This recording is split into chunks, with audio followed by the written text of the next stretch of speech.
Hello, everybody! Hopefully everyone's doing well.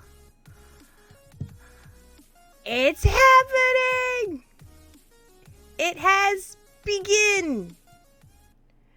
But first, let me learn how to properly fade, because I could do that too. Hello, everybody. Thank you so much for tuning in. This is twitch.tv/PizzaMate. I am the head maid in charge here, PizzaMate. It is a pleasure to serve you. And tonight we begin the first ever episode of Margarita's Happy Hour. If this is your first time in the channel, thank you guys so much for tuning in. My name is PizzaMate. I am predominantly a Phantasy Star online streamer. I love creating content within Phantasy Star Blueburst, as well as the Dreamcast version, PSO2, New Genesis, Phantasy Star Universe, and all points in between. Most notably, most people will realize I just like playing robots, and this is my reason to play robots. But if this is your first time on the channel, thank you so much for tuning in. We are currently live right now in Ephinea. Ephinea is a free server that has Phantasy Star Blueburst, Phantasy Star Online Blueburst with episodes 1, 2, and 4. Hello, Pancho. You're here for the margaritas. Well, crack open your favorite beverage. I have my drink of choice being high quality H2O. If Margarita is going to be drinking something, it's more than likely WD-40 or possibly some petrol gasoline. I don't really quite know how her cast-like ways work. But again, if you are joining live from the stream, thank you so much for tuning in. But if you're also checking it out in-game, you can also check it out in-game as well. The Ephinea servers is available and free to everyone to check out. Just look for Phantasy Star Online Ephinea. Ephinea, and I'll actually type that in chat for you as well if you want to join in on the fun. Let's see here. And if you want to, we are located right now on Ship 1 Fodra. I believe it's Ship 1 Fodra, Block 3 over in Lobby 13. And with me, we have a special guest today. But I'm going to let that person introduce themselves. So if you guys would be so kind as joining me as I am getting ready to introduce the grumpy necromancer hailing from the French Quarter, our dear friend Sarzac. Let me actually call him up right now.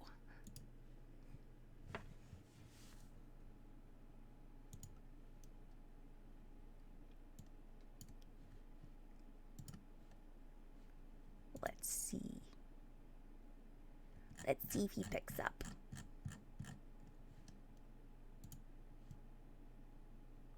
Hello? This was just working. What happened?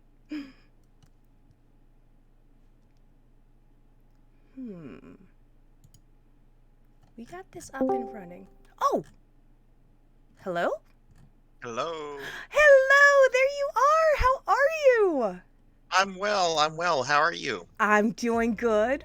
I decided to change the mood, set the ambiance, so I decided to change up the music.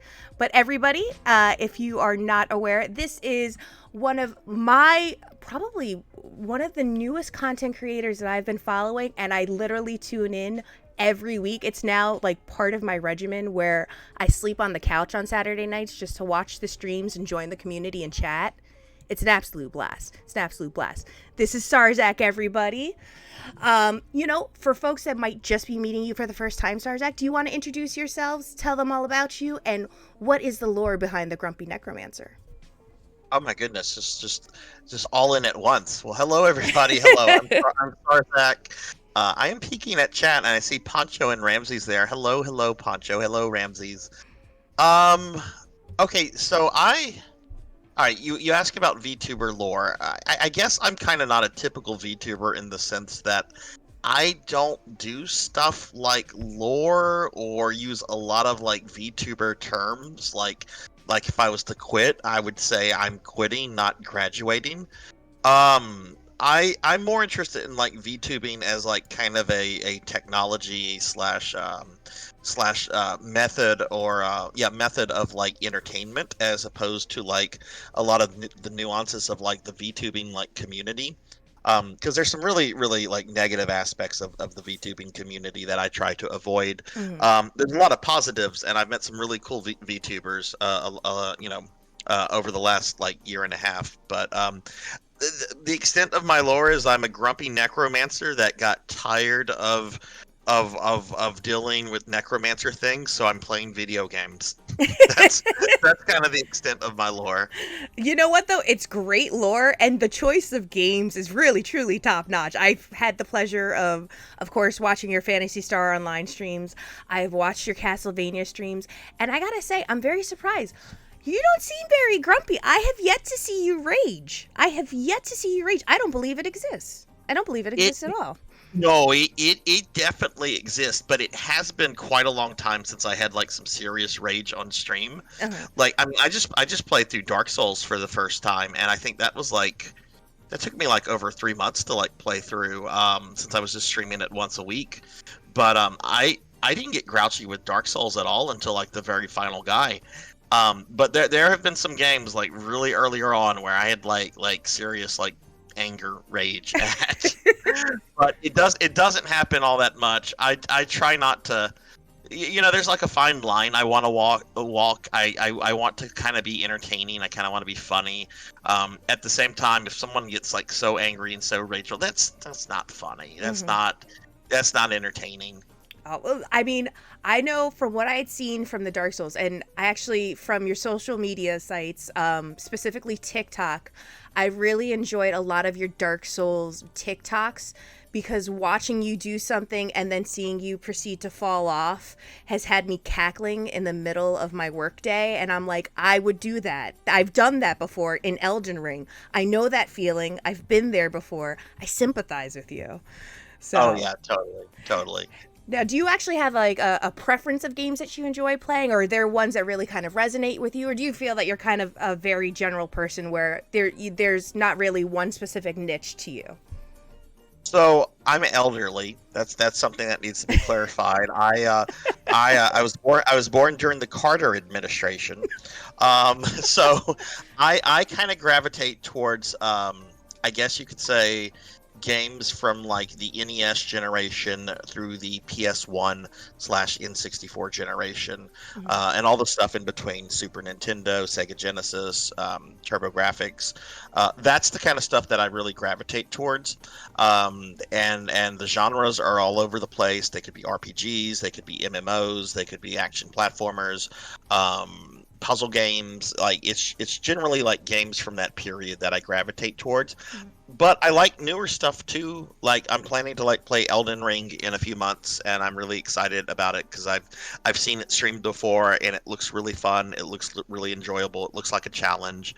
So I mean, it really kind of just like depends on the games, I suppose. But if I had to like generalize and say what do I gravitate towards, that's what it would be. Okay. And I even see here currently in chat, Neon Exodal 7 says, it was funny watching you lose your shit in Souls. So you really do draw a crowd even from the Angry Rage streams. I think people enjoy it. But I also think people enjoy you as a slime. People love feeding you cookies. Your chat interactions with your community is by far probably one of the most delightful things to watch. And I'm curious to ask how you kind of wanted, what made you want to start as a VTuber, and did you expect to have the community that you have now since becoming a VTuber? Absolutely not. Absolutely not. This has been a very wild ride. So I've been streaming for a little bit around 2.5 years. And I've only been VTubing for about a year and a half. When I started streaming, this would have been, I think, around May of 2021. So the world was still kind of like in COVID, dealing with the whole COVID lockdown stuff, right? Mm-hmm. I had a very, very rough 2020, and I was kind of like recovering from that. And one of the things that I kind of just decided I wanted to do whenever work started getting a little less busy for me, I kind of wanted to just like go and play like some Castlevania games. I think the fourth season of the Netflix Vania show had come out, and I'm not a big fan of that show overall, but what I do enjoy about it is that there are certain scenes that are done incredibly well. And I happened to see kind of the final episode of the fourth season, which I won't go into it because it has like major spoilers for anyone that hasn't seen it yet. but it kind of like inspired me to like play some Castlevania games, right? Because I've been playing Castlevania games since I was about 6 or 7 years old. My first Castlevania was the original Castlevania. I love Castlevania; it's like one of my favorite franchises. Mm-hmm. So I just decided I'm like, you know, I'm gonna play Castlevania, and why don't I try this stream thing? So that way, like, some real life friends can like pop on and visit with me or whatever. So I literally figured out how to stream directly from my PS4.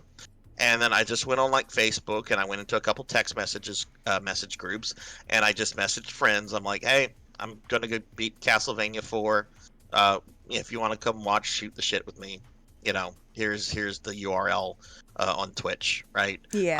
So I just kind of like sent that out, and then just as I got more into it, like it kind of like slowly like evolved. Like I went from streaming directly on my PS4 to streaming on my laptop with Streamlabs. To kind of constructing like an online brand, and which eventually I discovered what VTubing was. I thought VTubing was really neat because I do desire like a certain level of like anonymity on the internet Mm-hmm. because of some personal things in my life, like work and so forth. Understandable. um, Understandable. so I'm just like, you know what, I've always wanted to be a cartoon character. This could be really fun. And I would say like a year and a half later is whenever I debated as a VTuber, which I enjoy being a VTuber a lot. You mentioned like some of the things that my chat does to me. One of the reasons VTubers exist, I think, is to be bullied. So, uh, so I'm all about letting my chat bully me. Because part of being a VTuber is being an entertainer. Mm-hmm. You want people to have fun. It's not just about the video games, it's about the whole ambiance and the experience that you have on a stream. Mm-hmm. um, so allowing like a kind of interaction and people to have fun with it is really important to me. Well, I think what's also really great is it seems, or at least from my perspective, as just a fan watching for the community, you can find a great balance of both being an entertainer, but also showcasing what you love and the games that you love and the reasons why you love them. And to find that happy balance of being a content creator to play the games that you want, and also, simultaneously in the process, introduce new audiences to those games and really start to enjoy you as a person, and, kind of develop that, uh, I don't want to say a parasocial relationship. I mean more along the lines of developing that, that fan to viewer relationship, or fan to streamer relationship there. It's interesting to see because I think it's actually very hard to try to find that harmony between the two. And I feel for myself as a content creator, it's like I really want to play the games that I enjoy, but sometimes that may not attract all the audiences. So it's an internal struggle as a content creator, and I think you manage to do it, and you do it so effortlessly. And I think that's what I enjoy most about it. Even though we have to feed you cookies and we get to design your pizzas, I think it's all part of the part and parcel of the package. Yeah. I mean, I've never been like one to like chase trends, and that has been like both a benefit and to my detriment Hmm. over the course of my life. So like my thing is, what am I going to have fun with, and what is kind of like my chat going to be interested in? Doesn't matter if I get any followers on this particular stream or not. What is my viewers? What is my audience going to be interested in? They're there for me. But some of them are also there for like the retro games or like my first playthrough of Dark Souls. So I kind of stick with that as opposed to like saying, "Oh wow, Pal World just came out and that's what everyone's playing this weekend. So let me go stream Pal World because, that'll bring in like a whole bunch of new people possibly." That's I mean, I'm not trying to like throw Pal World under the bus. I actually Hmm. kind of want to play it and just check it out. But it's not something I think I would stream. Hmm. But I think it also speaks testament to you and to your brand as well. Is if you look, and now mind you, I think I started following your streams probably late summer of 2023, and I saw the continued growth of your followers between your sub goals as well as your follower goals as well as the subathons that you've done. You're consistently growing your audience, and you're not changing anything, or you're not losing anything that's genuine and sincere or authentic to who you are. It's you being you, authentically you, and it's still just drawing people in. And I think that speaks testament to you, both as a person and as your character. So Right, right. Yeah, no, I mean my character is basically me, just sometimes exaggerated and silly. Because if I tried to be like a completely different person, that would fall apart over time. That just would absolutely fall apart. I would probably come to dislike it, and then I would probably be like, time for a new hobby. Hmm. So I find it's just easier to go in there as me with a bit of energy and bit of excitement, and it works well, I think. Well, even chat saying, we only bully Sar because we love him, and I really think that some of your fans or some of the viewers of your channel, they've even created emotes for you because they just want to eat you as a slime, and I think that really. I really think that resonates. I think it's profound, and I think that there's a very strong impact on that. Yeah. Somebody also mentioned black olive only. Are you a black olive only pizza type of individual here? I wouldn't say I'm black olives only, but olives are like a requirement for me to have a pizza that I'm going to enjoy. If Yes. there are no black olives on the pizza, then I would just as soon as not eat for the rest of the day. Well, at that point, you're just having breadsticks with cheese on top. Is it really a pizza if it doesn't have black olives on it? Yeah, no, black olives have been like a favorite of mine since I was like a kid, and some people absolutely despise them, and I've been like, how can you hate black olives? And I they're don't just get like, well, that. it's basically like salty snot, and I'm just like, I've never eaten snot. When was the last time you had snot to like make that comparison? Uh, but yeah, no, that's like one of my favorite like pizza toppings. I have to have some meat, pepperoni, and that kind of stuff. Hmm. But um, I guess that's kind of become a meme. I guess we need an emote of that now. We need an emote of black olives. Well, listen, I'm going to give you an insider trader secret as a pizza maid. There is something about black olives. Chat, I'm going to back him up on this because I think this is very important to know.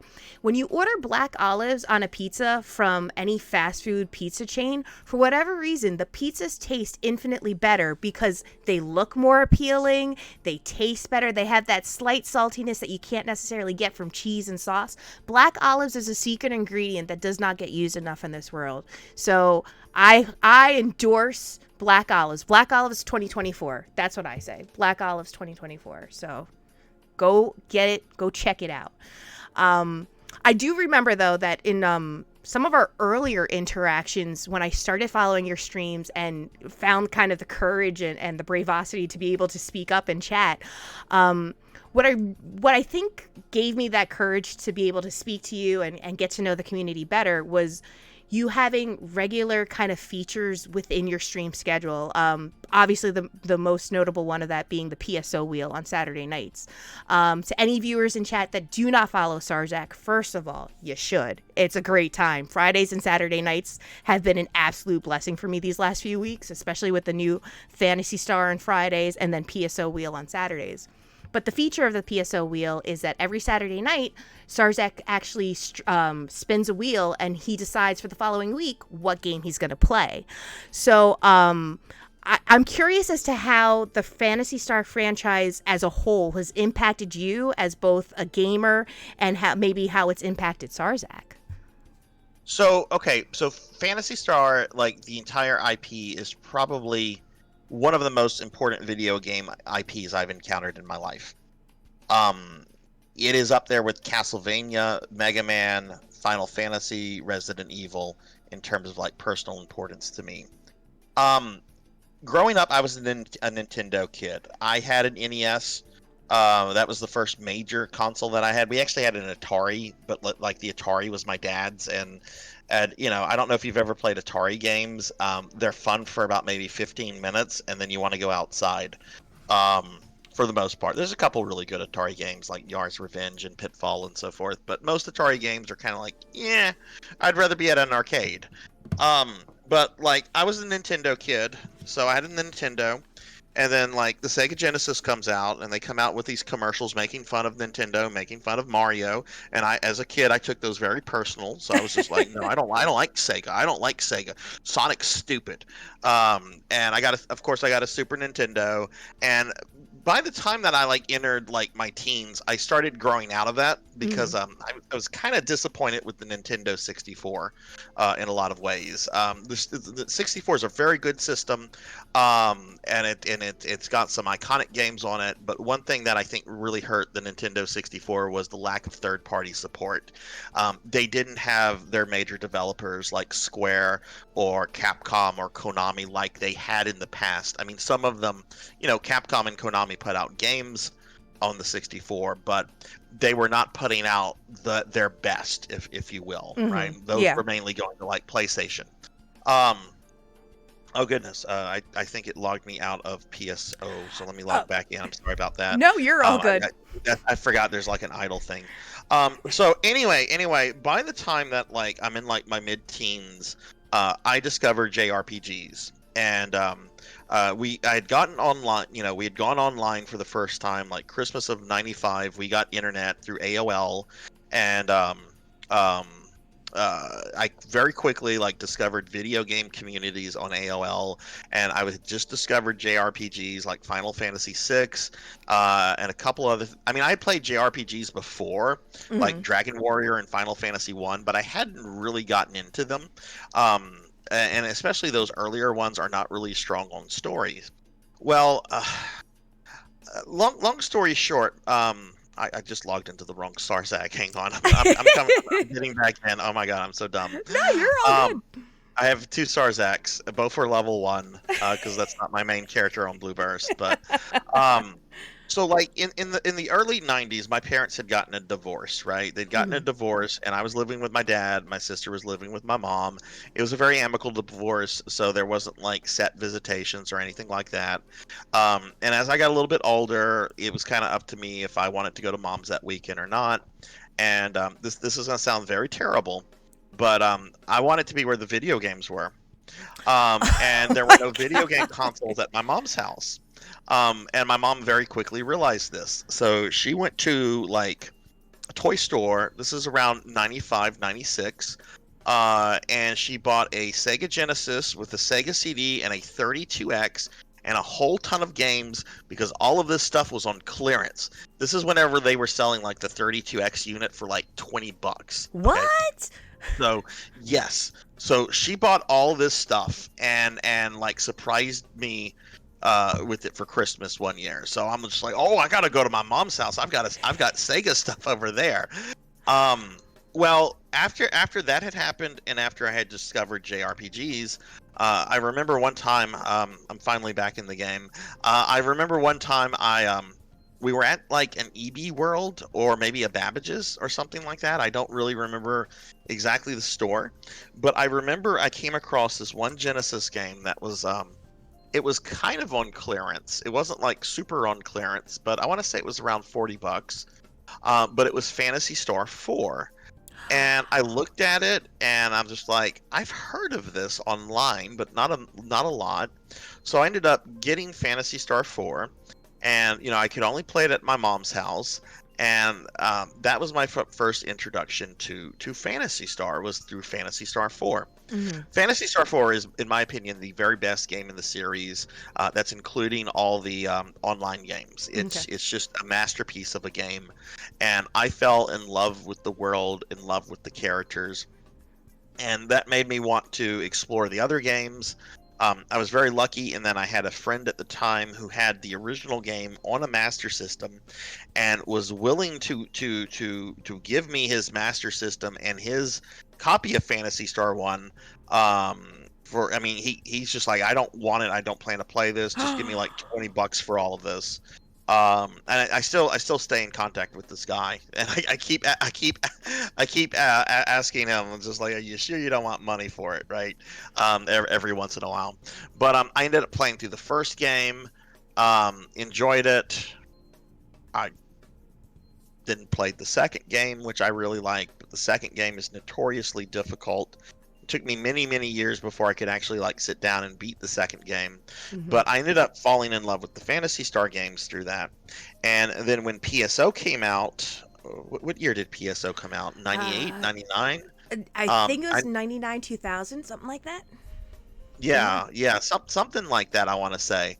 But I remember like paying attention to like the development of PSO and magazines, and I had already played like online games. I had played Diablo on BattleNet. I was playing Ultima Online, which was like the first true MMO RPG at the time. Ooh, yep. Um, I was playing that kind of stuff. So the idea of playing something like that in the Phantasy Star universe on a console was really cool. And it would have been really cool if I had actually gotten a Dreamcast, which I did not get a Dreamcast. But I did play Dreamcast PSO at a buddy's house several times. I actually think he had like the Japanese version of PSO version 1, because um, that opened a good bit before the North American one did. Yep.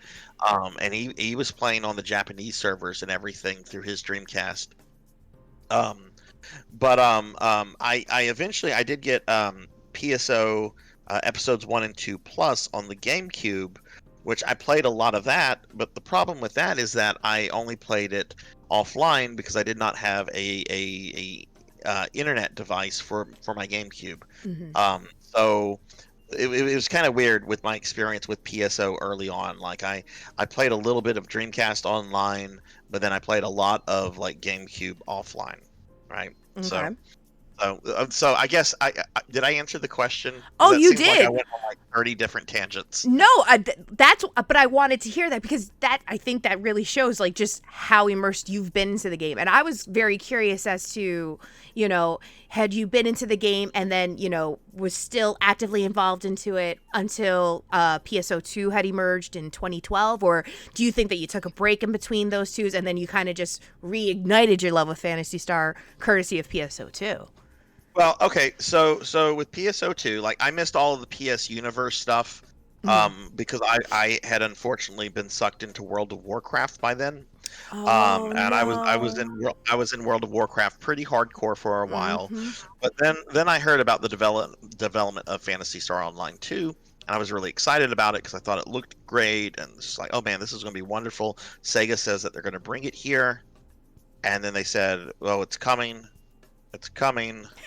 and they're literally saying that for years. Mm-hmm. Oh, we'll get it in the West eventually. And I remember getting a little agitated. I'm like, this is they're not going to bring this here. This is like in development hell or something. So should I play on the Japanese servers? So I did a little like internet searching and discovered, and I've since been told yes and no on both of this. But Mm-hmm. essentially, I was told that if Sega detects a non-Japanese IP on the Japanese PSO2 servers, they'll delete your account. Now, some people have told me that that was very true. Others have told me it's greatly exaggerated. I don't know personally because I basically said, well, I don't want to get invested in this just for Sega to delete my account because of my IP. Mm-hmm. I'll just wait this out. And it wasn't until Microsoft announced that they were bringing PSO2 out in conjunction with Sega a few years ago when I kind of got like re-excited about the whole thing. So I really think PSO2 was just kind of the implementation of that in the West was just botched by Sega so terribly, because when they brought it out, my understanding is that it was basically just the last year of service that PSO2 had before they switched support to NGS. Mm-hmm. And since then, base PSO2 has been on maintenance mode, which, don't get me wrong, I'm not going to crap on NGS. I like NGS. NGS is not a perfect game and it has a lot of issues with it, but I'm not going to be one of those people that's just like NGS is the worst thing ever. Mm-hmm. It's not. It's fun for what it is. Um, but I really kind of feel like PSO2, like base PSO2 was kind of like botched in the West. But I'd been following that for a while, but you know, um, I only played base for the first time a few years ago after it had come out in the West. Mm-hmm. Well, I think with a lot of and I think what comes with the continuity, like the long-standing, like I guess continuity of the Phantasy Star franchise, both from its JRPG inception to kind of what it is today in its online forms, is that it attracts new demographics and it brings in again, I don't want it to sound cliche, but like a new generation of people. You know, when you talk to certain people about Phantasy Star, if you were to ask any person who's familiar with the Phantasy Star franchise, you know, what's your favorite Phantasy Star game? Is it Phantasy Star Online or is it the JRPG? The minute you hear their answer, you know kind of what generation and what kind of era they were part of, like what their, I guess, attitude era, so to speak, was like. You Yeah, know, it was totally. the peak or prime for them, and Oh in a my lot of goodness, ways. Attitude Era. You know, I've been taking a deep dive into like WWE history in the last Are couple you a weeks. wrestling fan? I'm a huge wrestling fan. I got engaged at a lucha wrestling match. Did you know that? I am sort of kind of a wrestling fan. I love the Macho Man. Macho Man Randy Savage is one of the greatest human beings to ever exist. Okay, but at the same time, I have been fascinated by the train wreck that is Mr. Vince McMahon. Oh my god. Uh, Oh my god. and I don't think I need to say anything else Mm-hmm. about Vince, right? I just saying his name Is is more enough. than it's like But Beetlejuice. I've been Don't doing say it like a 3 times. I've been doing a deep dive. Like I've learned about like how unlikable the Ultimate Warrior was, and a lot of the stuff going on between WCW and WWF at the time. And there's been like this huge deep dive that I've just been going into. So, but yeah, no, going back to what you said about there being different like generations of Phantasy Star fans, that is absolutely Mhm. totally correct. I think you hit that on the head. One thing I've noticed, like when I go into NGS, right? I'm I'm nosy in NGS. I like to look at people's profiles. I like to read their lookbooks. And sometimes when you read people's lookbooks, they'll have really explicit references to PSO1 stuff. Like they'll have like in their lookbook that they are a Humar or a Fomar. Like they'll use the PSO1 class names, right? Mhm. Um, I am so or guilty of that. I or can't believe sometimes you that. see like references to like PSU stuff, like the planets of PSU, like the Gruul system, and stuff like that. Or when I've been streaming, because I do a lot of the classic games. I have a lot of people that found me through the classic JRPG Phantasy Star games, and when they see that I have like the Meow Mag, right, they'll be like, "Oh my God, Meow, you have yeah, that's Meow, right?" So yeah, it's absolutely what you said is totally right. So many people got into Phantasy Star at various different iterations, Mhm. and that's kind of like their special little bubble. Like their first Phantasy Star is like really special to them, It's even if it's they've their gone back baby. and played the older ones or if they've continued playing the newer ones and so forth.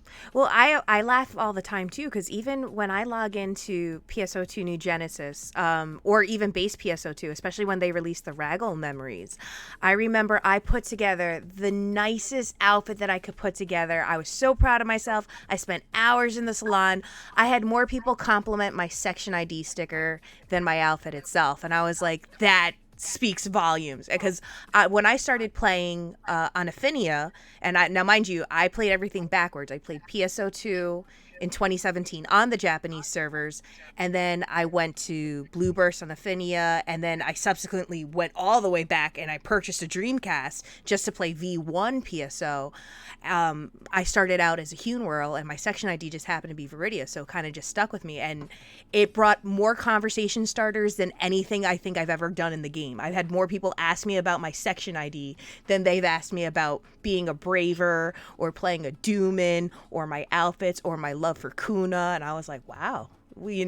That speaks volumes. And especially when you have something like that, like your Meow Mag or a specific type of like sticker on, you know that the people that are asking you those questions, 9 out of 10 times they're either playing on one of these private servers, whether it be PSU or Ephinea, or they're one of the original pioneers and they were playing back on the Dreamcast or back on the GameCube, and I think that's awesome.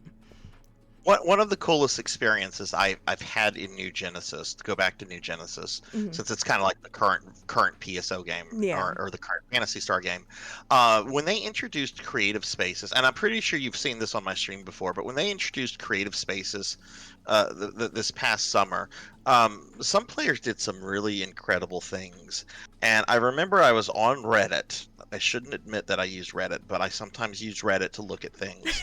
Um, but I was on Reddit and I saw that somebody on the ship that I play on had recreated Pacio, the capital main city of Phantasy Star 2. They had recreated Pacio like perfectly as a creative space in fantasy in NGS. And I remember I went to it, I visited it, and I was kind of blown away.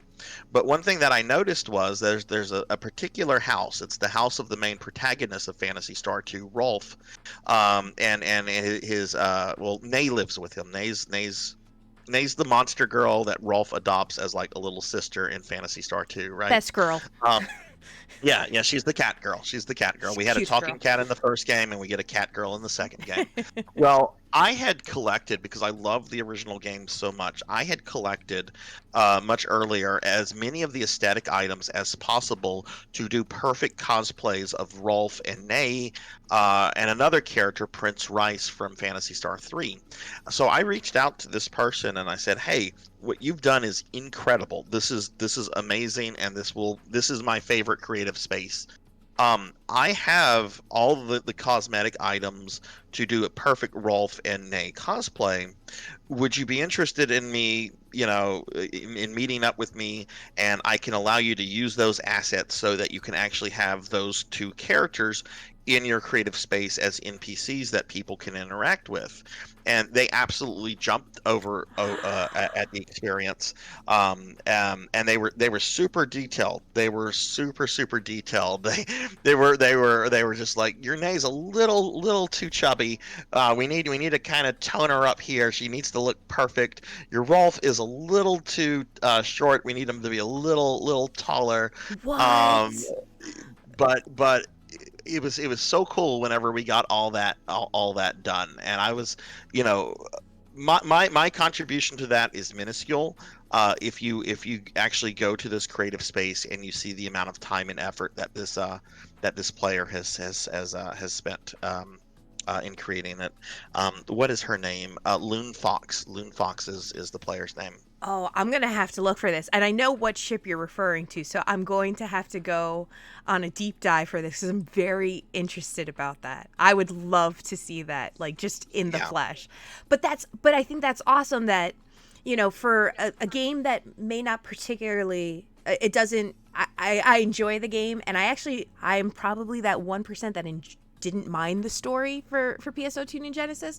But when people take their creative spaces like that, and I wish I had that creativity to do something like that to that great detail, that's an aspect that I love seeing evolve for Phantasy Star, is that people are taking the things of the past and really, humbly appreciating it and kind of bringing it back to the forefront so that, again, it all kind of comes full circle. I think that's awesome. I think that's amazing. Right. And I think that's also why I love, like, the private servers. Like, the private servers like Ephinea, it gives us the opportunity to enjoy and have that moment of nostalgia, but it's giving us updated quality of life features that back in the game were not very forgiving, and give us the opportunity to enjoy that game. Because I think I would love to say, and I can't speak for the developers or any of the staff behind Ephinea or behind Clementine, but I think they recognize that a lot of the player base comes from all different walks of life. A lot of these players are parents, and they got to put their kids to bed, or they got to make dinner, or they have a full-time job. Let's make the experience as enjoyable for them as possible. Yes, and the amount of hours and years that it's taken for them to get those private servers up and running is just awe-inspiring. And as you know, I play on most of the private servers for the various different versions of PSO, and I appreciate every single person that has put time and effort into making those things a reality for people that still want to continue and to play in these worlds. I agree. So, I mean, I think that goes without saying. Ephinea, Clementine, Silverant, Ultima. I think there's Destiny out there. Anybody that's out there just trying to give to the cause, like, you have my respect. And I don't even hide it either. I'm a patron behind the Ephinea servers. I support their Patreon every month because I love what they do. And it's a game that I don't have, there's something about the dailies and weeklies that you see in a lot of the massively like multiplayer games that are out now, or the open world games. Here I can enjoy dailies and weeklies at my pace, and it's like I could spend 2 hours a night playing a game and be content, and I could put it away and I don't feel like I'm being left behind on anything. And that's actually probably the aspect of games that I miss the most, that I didn't need to do that like sludge or that grind to make sure that I'm best in slot, or keeping up with relevant content. Is with a game like Blue Burst, you can enjoy that game, and you could put it down, step away from it for 1 to 2 weeks, and come right back up and pick up right where you left off. So Have you just curious, have you encountered Mercy on Ephinea yet? I have not encountered Mercy on Ephinea. I've actually encountered. She is wonderful. She is so wonderful and awesome. And what does she play? Or is I'm she? sorry? What character does she play? Is she a phone world? She plays Mercy. She plays Mercy. Mercy is a mod on Ephinea, and she has a larger than life personality. She is incredibly positive, very helpful to new players. She will sometimes just join random games to kind of just cheer people on. You'll know Mercy when you see Mercy. That's all I'm going to say about Mercy. Oh, okay. Because there's somebody that's actually come on this chat channel. Her name is Lantis, and I thought Lantis and Mercy might be the same person, because the first time I met Lantis plays a Fomar and is the absolute sweetest soul and is just very kind and just wants to help people out. I thought that they might be the same person. It could be. I mean, maybe it's a different character. I mean, I've encountered Mercy like personally like twice before. And we had a very, very brief exchange through the Ephinea message boards. She's not on Discord or anything. If to reach her outside of the game, you have to actually go to the Ephinea PHP forums, which it still amazes me that places have like PHP message board forums. But I love it. In a lot of ways, it's a good thing that those things are kind of preserved at the same time. Mm-hmm. But she's really, really awesome. Really awesome. But no, I've not met Lantis yet. Well, now I'm gonna have to look for Mercy, and then I'm probably gonna proceed being like, Mercy, have you ever met Lantis? Because they're both of you guys would be my favorite people. I have actually, though, I met one night on stream. I did actually have a Karik come into my game. A exact Karik lookalike, and the person who played Karik, whose identity is still hidden to me, and I don't know who that person is, they role played Karik so well in telling me that I need to get better so that I can impress them one day. I was like, oh my god, I can't handle this right now, but I love you. Awesome. I love that you did this. But yeah. That's insane to me. I'm gonna have to look for Mercy now. I have to keep my eyes peeled. Are they prominently on like the U.S. ships or on the Japanese ships, or they're just all over the place as staff? I don't really play on the Japanese ships on Ephinea. Generally, I'm playing on the main ship, Block 1. Okay. I mean, sometimes I have to play on Block 2, right? Because sometimes the population, there's just too many people on. Mm-hmm. But she has I'll say this, she has the ability to send messages to everyone on the server. And sometimes she goes a little much on that. So if she's around, you'll probably know it, even if you don't see her. My mission is clear. I know what I must do now. I know exactly what I must do. She is wonderful, and I have nothing but positive things to say about my interactions with her. I'll keep my eyes peeled now. Well, then let me ask you also, since we're on the subject of characters and players and whatnot, behind every player, there's this beloved character that's kind of their sidekick, their partner, or really kind of their online identity. And so I was curious to ask you, again, now knowing kind of your extensive history and your, impact with Phantasy Star, between Algol, Pioneer 2, or even Oracle, who would you say is your Phantasy Star like companion for life, like your ride or die? Like if you were Thelma, who's your Louise, like of your characters? Or even if it's not of your characters, even if it's like NPCs, which is the character that in any capacity when you play them you're like, that's like, this is my OG right here, this is my girl, or this is my boy? Oh, that's easy. It's Rika from Phantasy Star 4. Like, I don't even have to think about that. There was no hesitation. It's Rika from Phantasy Star 4. Rika is the reason that all of my PSO characters are female Newmans. Rika is Let me put it this way. In order to get the perfect Rika cosplay on base PSO2, I borrowed 1.5 billion Meseta from a friend to get 3 cosmetic items that were only offered to players once and very briefly. Sarzac. I've only paid a third of that debt back. But having paid off my graduate school student loans many years ago, I'm confident I can pay the Meseta back. Sarzac, can we take a moment to just take that, rewind it back? I want to make sure that the chat hears this too. 1.5 billion Meseta. Yes, for 3 items. 3 cosmetic items.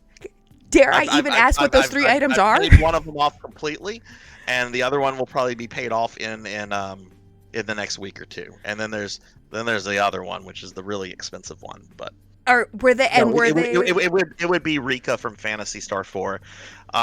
Phantasy Star 4, if you've never played it, has just a wonderful cast of characters. I think Phantasy Star 4 is on the same level as Chrono Trigger and Final Fantasy VI in terms of being like a masterpiece 16-bit JRPG. Amen.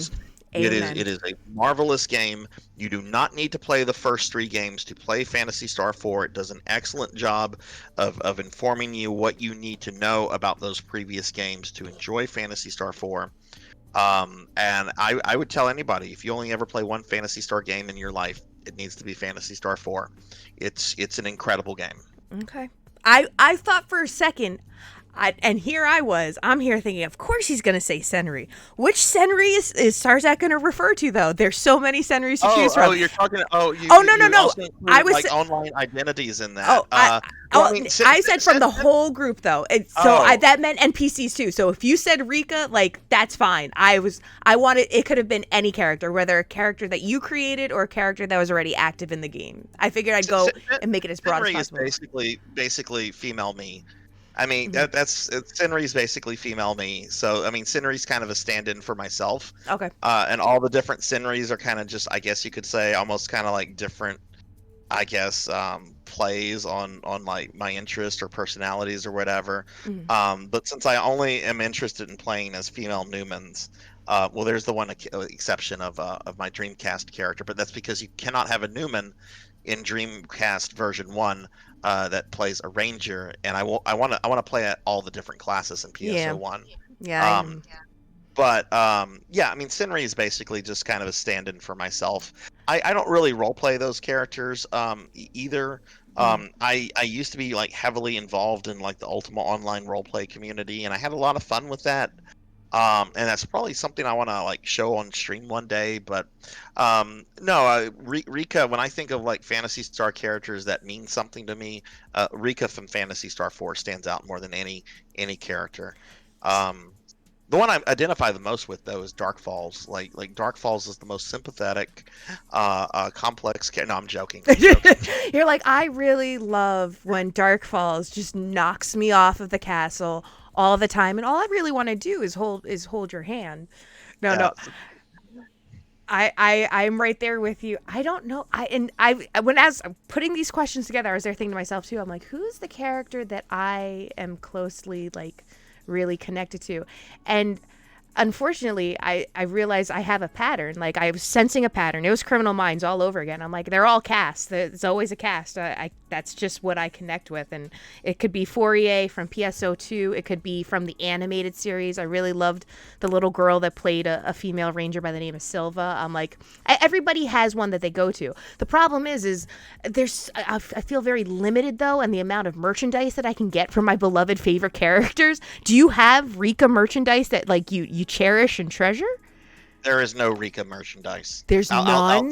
Outside of, like, art books and like art that's been printed on like CD stuff. There's no like Rika action figure. The closest is a Ney action figure. Ney is the female Newman from Phantasy Star 2 that well, let's just say that there's a very sad moment with Ney in Phantasy Star 2. Oh, is that with the Ney first? Because I saw that. that. Yeah. I don't want to say. I mean, the game is like almost 30 years old, but I don't want to say it could constitute a spoiler for somebody out there, right? Though I do feel there should be like a statute of limitations on spoilers, but not everybody feels that way, and I don't want to step on feet. Mhm. But there's a Sega did do an action figure of Ney many years ago, and I do have one of those. But Oh. they have sadly not done one of Rika. Because I would buy that. I don't care how much it would cost. I would buy that. I mean, I guess I would care how much it would cost because a few years ago, Square Enix, like my favorite video game of all time is Final Fantasy VI. Are you talking Like about the Tara Branford statue? as much as I love Phantasy Star, Final Fantasy VI is my favorite game of all time. It's the best game. And a few years ago, Square Enix released a like a 1/8 statue of Terra, the main character from Final Fantasy VI, in her magic tech armor, and it was based on the artwork of Yoshitaka Amano. And this, I believe it was, they were selling it for about $18,000. I believe it went down to $13,000 recently. I don't know if you were aware of that, but It only went down to 13,000. I want you to know. So instead of getting a new mid-range car, you can get a used car now for the equivalent. A complete aside, chat. I know we're talking about Phantasy Star Online, but I do agree with you. Fantasy VI is the best game ever. Tara Branford has been my favorite JRPG character ever since I was a little girl. I cried when I saw her turn into Esper form, and I'm not going to spoil it, but I love orphans too, and they deserve to be loved. And I tried to convince Sam to let me buy that statue, and then he said we needed a house. I said, but do we really need a house? He goes, well, where are you going to put the statue? I'm like, in my office. That was the first place I was thinking of. Yes, you do need a house. You do. Sam was correct to say that. No. As much as I would love to own that, and if they did something with Rika similar to Rika, I would be like, I guess I'll miss out on that. But it's a beautiful statue. It's a beautiful statue. It's gorgeous statue. I'm sure. I'm sure the billionaires that are fans of Final Fantasy VI are enjoying theirs. Oh, God. I don't know. I mean, I do okay money wise. But like something like that is like no, that's money that can go towards my retirement or towards a nice vacation or towards like some house renovation or something. You know. I just think to myself, if now on the off chance I ever win the lottery, that probably might be one of the top 5 purchases I make. Or if they finally decide to let 401k go without penalty when you take out, maybe I would consider then.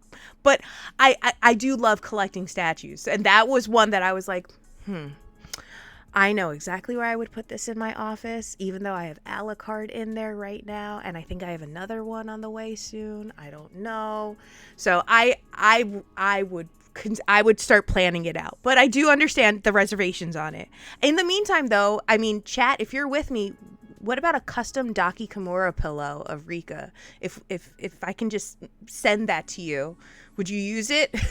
And then you'd have some Rika merchandise? Oh, I would buy that, yes. Okay.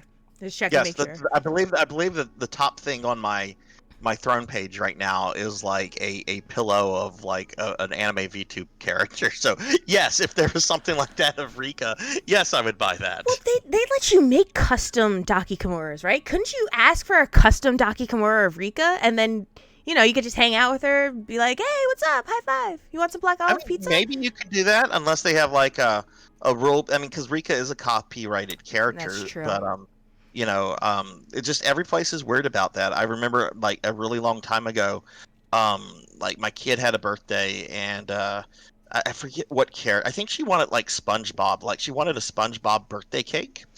And we had to go to like 3 bakeries before we found a bakery that would be willing to do it, because the other 2 bakeries were like, nope, we cannot do it. It is a copyrighted character. We will get sued. Mm-hmm. And I'm like, will you really get sued?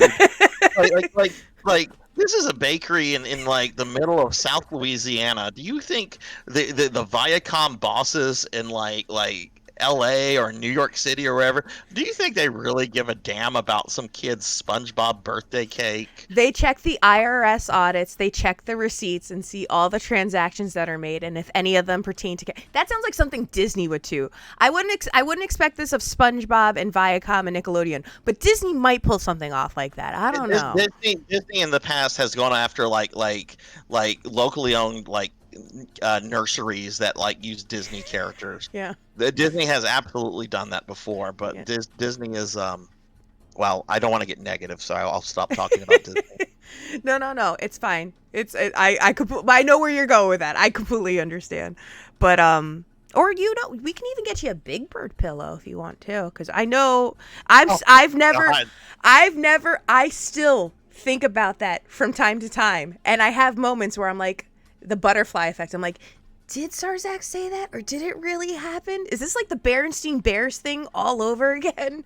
Did that really happen? I don't know.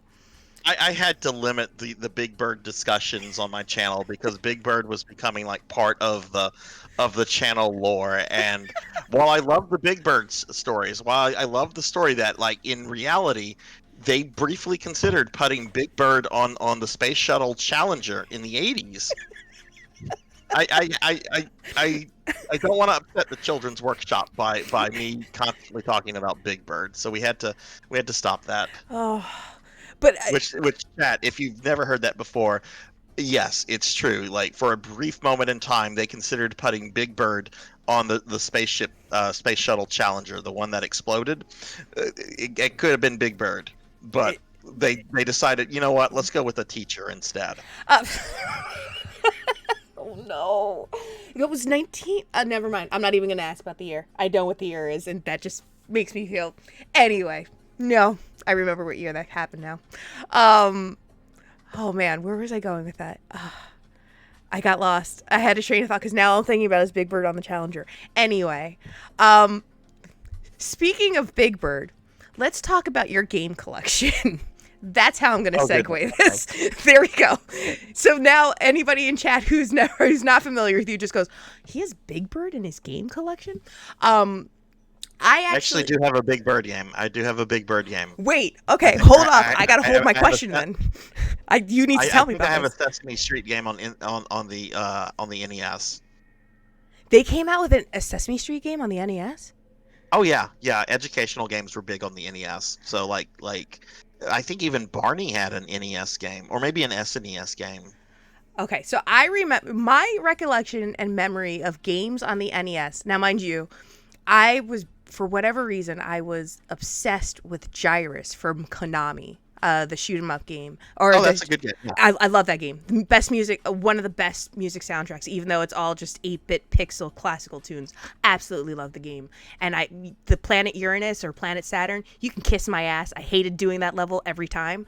But I played Gyrus, I played Wheel of Fortune, Chip and Dale, Anticipation. I didn't know that they came out with a Sesame Street one because I never played that game. Yeah, I mean, it's not much of a game. It's basically teaching children how to count to like 6. Let me see. NES Sesame Street. How many Sesame Street ABCs? Big Bird's Hide and Speak. What? There's apparently a couple of NES games. I don't know which one I have because I probably, oh my god, there's a Cookie Monster Munch on the Atari 2600. Okay. Oh, I have to get this. Yeah, I was gonna say Monster Munch. I will save up all of my channel points for your channel for a viewer redeem stream. of Cookie Monster Munch. I didn't even know this was a thing. Yes. I just Googled Sesame Street video games, and the second thing here is Cookie Monster Munch. How expensive is this? Oh no. It's an Atari game. It better not be more than like $15. I don't know. That I don't know. But are we $9.95 bought. So what you're saying is we can do a view. Okay, chat. Christmas came early this year. Chat, guess what?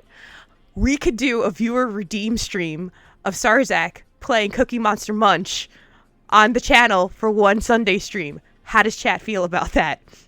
Because now I know what I'm saving up 150,000 channel points for. That's what I'm doing. My mission is clear. My mission is absolutely this game could clear. I mean, it's an Atari game, so it probably is awful, but on a scale of 1 to ET for the Atari 2600, it's fine. It's fine. Chat will support it. That's true. Though you have to be careful when you put down ET, because there's a very vocal group of men in their mid to late 50s that if you say ET is like the worst Atari game, they're going to just flip out on you, and they will lecture you about how ET is not the worst Atari game. How they're like, I wish I was making this up, but I'm in a couple like Atari like community groups, Uh-huh. and like this is something we see constantly. Somebody coming in there with like, oh well, I heard the angry video game nerd thinks ET is like the worst Atari game, and you just get the sense that the people that respond to these comments are people that have just like they saw the comment, they decided to put what they had going on their entire day on hold in order to write like a 6-page essay about how ET is not the worst Atari game. It's not the worst Atari game. It's far from the worst, but it's still garbage.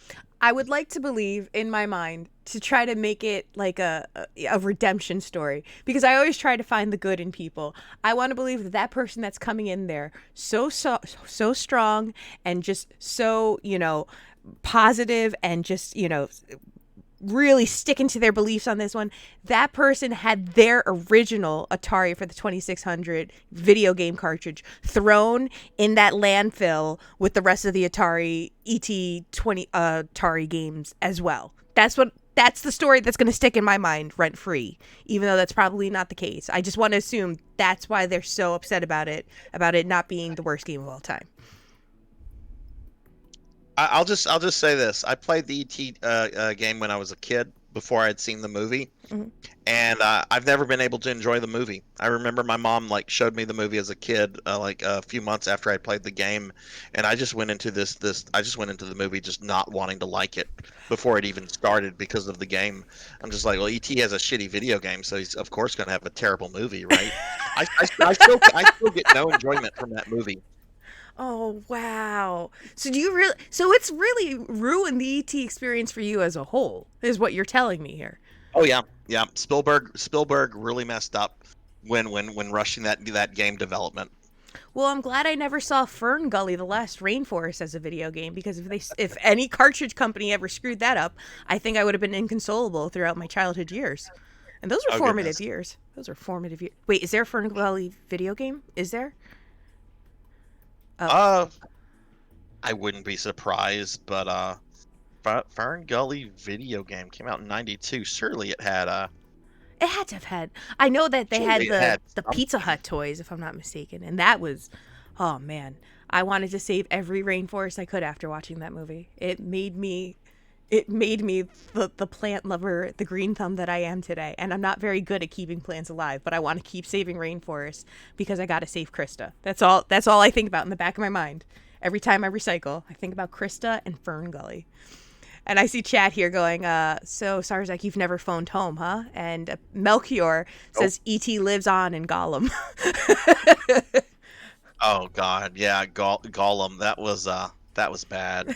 I played that. I don't remember if you were watching me play Gollum or not, but I remember like the first hour of me playing it, I was amused at how like bad it was, and then like the last 5 hours, I was just depressed at how bad it was. It Oh. had a little. There was a quest that repeated several times, and I'm not joking when I explain how what the quest had you do. The quest command was go wait in the line of slaves. I'm sorry, And what? I had to do this like 3 or 4 times because you're Golem, and you've been early on in the game you get captured by orcs, and so you've been enslaved by Sauron and his orcish army, right? So for like at least the first couple hours of the game, you're basically a slave to the orcs, and like like as the game progresses, you wake up and you'll get a quest: go wait in the line of slaves. So you have to go find the line of slaves, and you wait in it, and then you get a prompt for the next quest. Wait, was that not the same premise for Oddworld, Abe's Exodus? Wasn't that? I maybe I actually never played Oddworld. Oh, I just hear that and I'm there thinking to myself, I'm like, Gollum and Abe did have so many similarities. I'm here thinking to myself, I'm like, I recall that happening in another game, but I can't remember if that was Oddworld, Abe's Exodus or not. I'm trying to remember. And I remember being very sad when I played Oddworld, but I don't remember if it made me angry. But that would have made me angrier and infuriated as a child when I did play the game. So I don't know. I don't know. I'm sorry that you experienced that though in Gollum. And I'm sorry that you experienced that in E.T. E.T. was great. That means you never rode the E.T. ride at Universal as a kid? Oh, did I? Oh. I only went to like classic Universal Studios once. Um, I know I did the Back to the Future ride. I know I did King Kong. No, I don't think I did ET. Oh, that was a really good one. I wait. I don't know. The ET ride still doesn't exist today, does it? I just in case you decide you ever ride it. I think all the classic Universal rides are gone. Okay, so here's the thing. I think the last one they had was King Kong, and I think King Kong like burnt down like 10 years ago. Oh, wow. Oh, I didn't know that. So here's the thing then. The wonderful thing about riding the ET ride at Universal was that you would tell them your name as you were waiting in line for hours and hours to get on the ride. Now, mind you, the ride in and of itself isn't the most exhilarating ride. It's you pretending you're on a bicycle going through the movie while you're on the bicycle. At the end of it, though, ET says thank you, and you hear ET say your name. Now, as a child who enjoyed ET, the movie, I didn't play the game. I was like, oh shit, I'm BFFs with ET right now. He just said my name. We can golf together. This is the best thing. I really enjoyed it as a kid, and I maybe that would have given you a change of heart to go watch the movie. I don't know, but it was a good ride at Universal Studios Orlando. That's the one that I went to. I think it was the Orlando one, but it was good times. Yeah, we only went to Universal once. My half of my family is like hardcore Disney, like they bleed Disney. Like when my dad turned 70 a few years ago, he wanted his birthday at Disney World. And very much like anything that's not Disney to them is like inferior. So like getting to go to like Universal was like almost next to impossible. But I enjoyed the one time I went with family, and then I've been to the Islands of Adventure a few times. I went to the Harry Potter land about 10 years ago, and I was really amazed with that. I thought that was like a really very well designed section of that theme park. Oh, see, Harry Potter, that's the one thing that I never got into. I did not read the books. I saw the movies, but there was little moments and snapshots of, like, I guess the franchise and the stories and stuff. Are you familiar with the Harry Potter franchise? Because I know next to nothing about it. I've read the books all at least once, and I've saw all the movies in theaters as they came out. But I would not describe myself as like a huge fan of the series. Oh. I've not seen any of like the Fantastic Beast stuff. I've not really like whenever like the seventh book and last movie came out, I was done with it at that point. It's just like, okay, that's cool, done.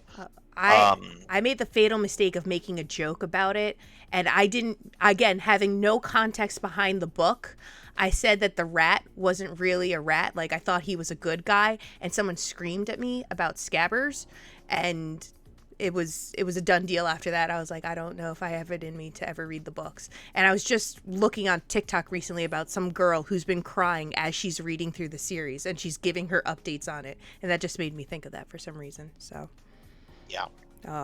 Now, your game collection, and really, it's a very expansive game collection. If you guys go over to Sarzac's channel, I believe it is a Google document. I forget under which panel it's listed under, but it shows all your completed games and the games that you have. It's a really extensive list, and to the point where there is games that I was in there, I was like, I haven't heard that game in years, and I'm like, I absolutely love that you've either played this game or you've completed it, and you really are detailed about, you know, which console you have it on. But I feel confident enough to say that you've both experienced and really witnessed like the ebbs and flows of gaming. So like the tape cassettes kind of evolved into the compact disc.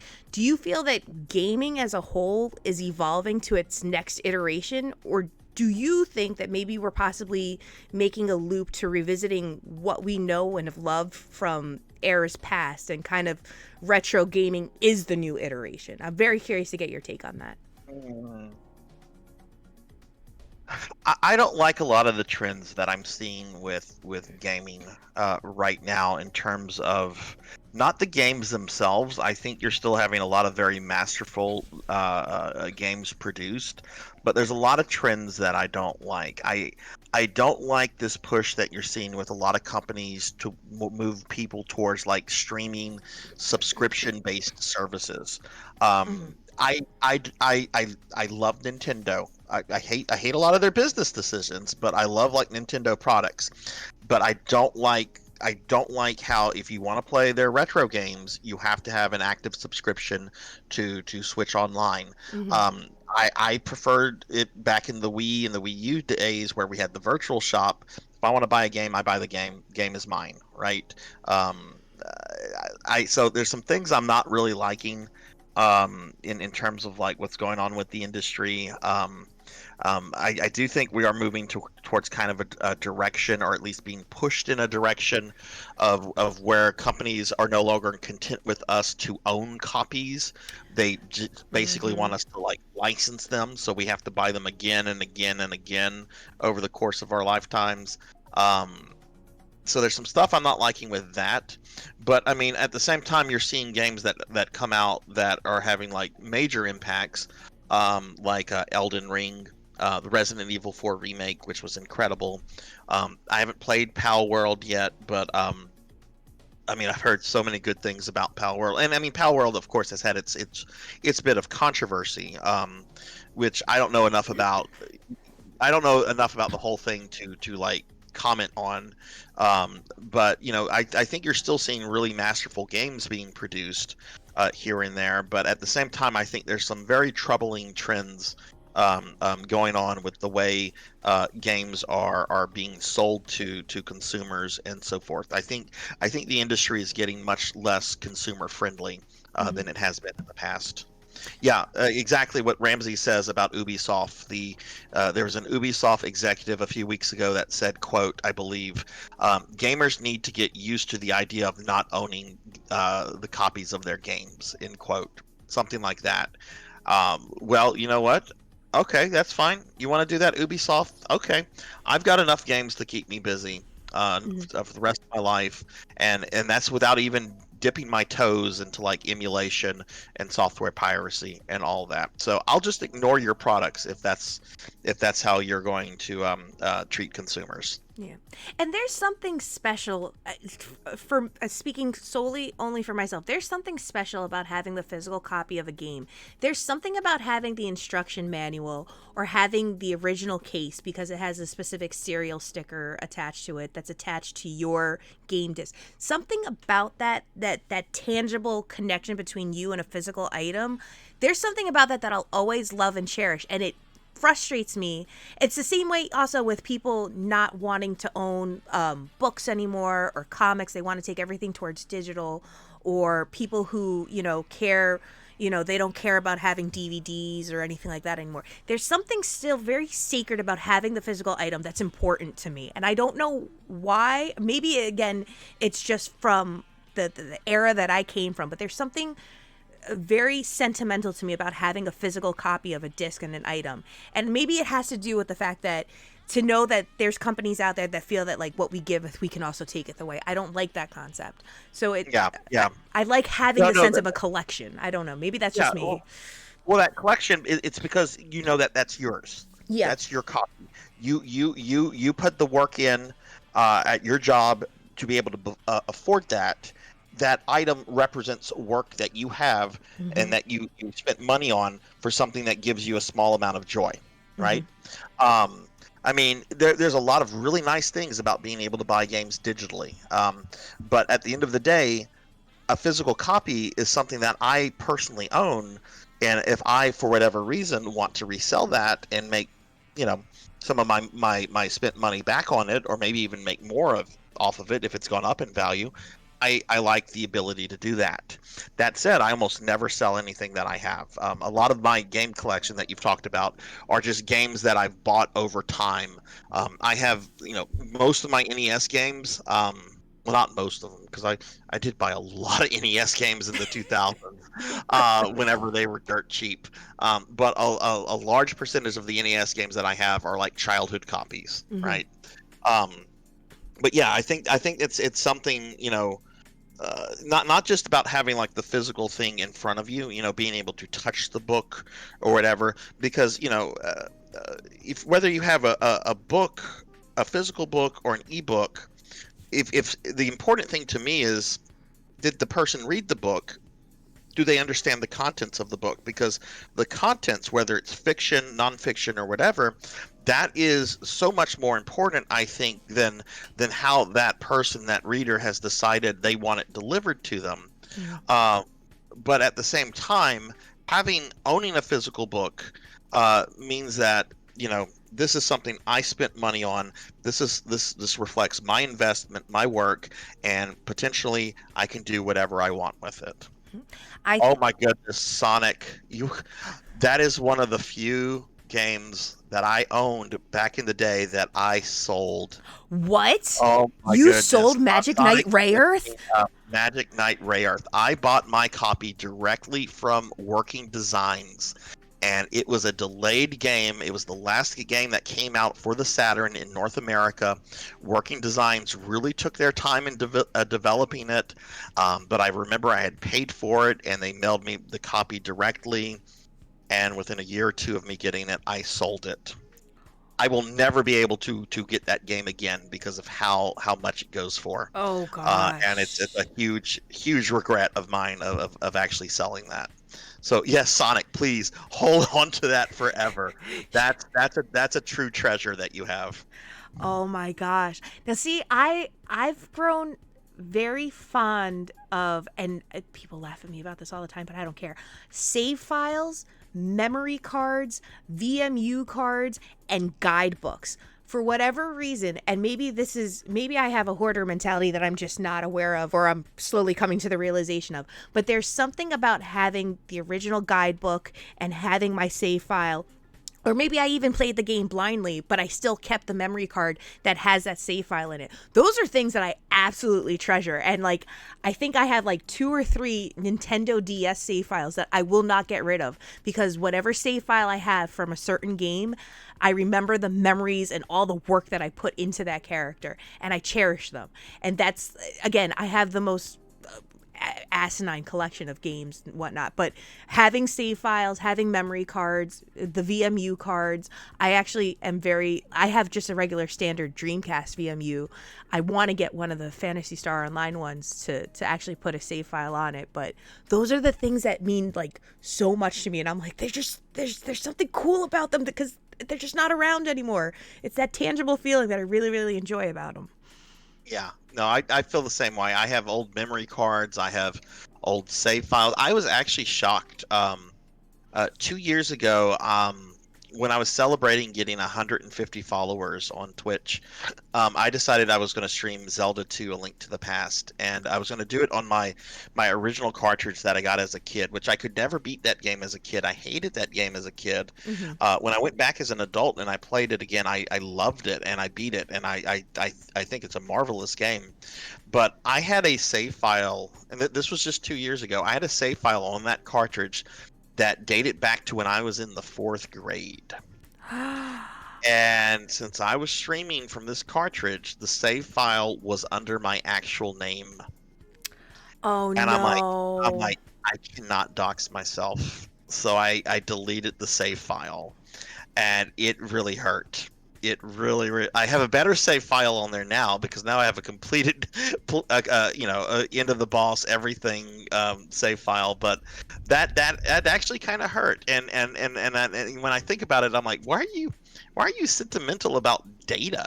No, but Um, there's something sentimental about it. It's totally justified. It's warranted. Yeah, well, I mean, it goes back to, this is from a simpler, more innocent, less complex era of our lives. It's an artifact from that period, and it's kind of sad to see those artifacts disappear Mhm. as time goes by. Even though it's just computer data, and I'm the only person in the world that it means anything to, you know? Mm-hmm.